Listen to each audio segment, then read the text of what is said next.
Hi friends, నేను మీ రంగా ప్రసన్న కుమారిని. అందరు ఎలా ఉన్నారు? బాగున్నారా?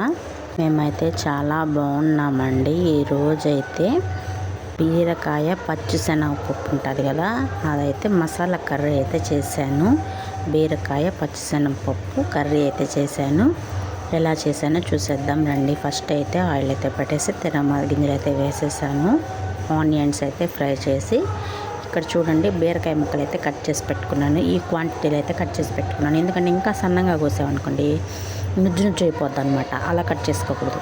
ఎప్పుడైనా ఇలాగే కట్ చేసుకోండి, అప్పుడు మనకి తగులుతా బాగుంటుంది. ఇక్కడైతే టమాటాని కూడా ఇంకా బాగా వేగిపోయింది. పచ్చిమిరపకాయ మాత్రం పచ్చిమిరపకాయ కూడా వేయండి ఒకటి. ఇంకా కరివేపాకు అయితే వేసేసి ఆనియన్స్ అయితే వేసేసి, ఆనియన్స్ బాగా మగ్గిన తర్వాత అయితే టమాటాలు కూడా వేసి మగ్గించేసాను అనమాట. ఆనియన్స్ మగ్గడానికి టమాటాలు మగ్గాలి కదా. ఇక్కడైతే ఉప్పు అయితే యాడ్ చేస్తున్నాను. చూడండి, ఉప్పు అయితే వేసేసుకోండి. బాగా వాడాలండి. చూడండి ఆయిల్ బాగా పైన తేలుతుంది కదా. ఇప్పుడైతే పసుపు అయితే యాడ్ చేశాను.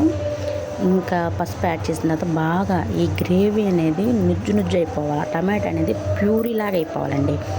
బాగా ఉడికించుకోవాలి. ఆయిల్లో డీప్ ఫ్రై చేసేయండి. బాగా ఉప్పు వేసారంటే ఖచ్చితంగా ఉడికిపోద్దండి. ఇక్కడైతే నేనైతే అల్లం పేస్ట్ అయితే యాడ్ చేశాను. ఇదిగోండి పచ్చిశనగపప్పు ముందుగానే 1 అవర్ ముందుగానే పెట్టి పక్కన పెట్టుకున్నాను అనమాట. వాటర్ వంపేసి మీకు చూపిస్తున్నాను. ఇక్కడ పచ్చిశనగపప్పు అయితే తీసుకున్నాను. ఒక టీ గ్లాస్ తీసుకున్నాను. ఇక్కడ చూడండి కట్ చేసిన బీరకాయలను అయితే చూపిస్తున్నాను. పచ్చిశనగపప్పు ఇక్కడ బాగా ఏగిపోయిందండి. టమాటా బాగా వాడిపోయిందనమాట. ఇదిగో ఇట్లా ఉండాలి. ఇప్పుడైతే నేను పచ్చిశనగపప్పుని అయితే యాడ్ చేసి కలిపాను అనమాట. ఇంకా సాల్ట్ వేసాను, పసుపు వేసాను, కారం గిరం ఏమే. ఇక్కడికి వచ్చేసరికి అండి భలే టెంప్టింగ్ అండి. కరెంట్ పోయింది. భలే కోపం వచ్చేసింది అసలు. ఇంకేం చేస్తాం, కరెంట్ లేదు. ఇంకెట్లా కూడా వీడియో తీస్తున్నాను, ఆఫ్ చేయకూడదు అని చెప్పేసి కంటిన్యూగా చేసేసాను అనమాట. ఇది ప్రాసెస్. ఇక్కడైతే వాటర్ యాడ్ చేశానులేండి.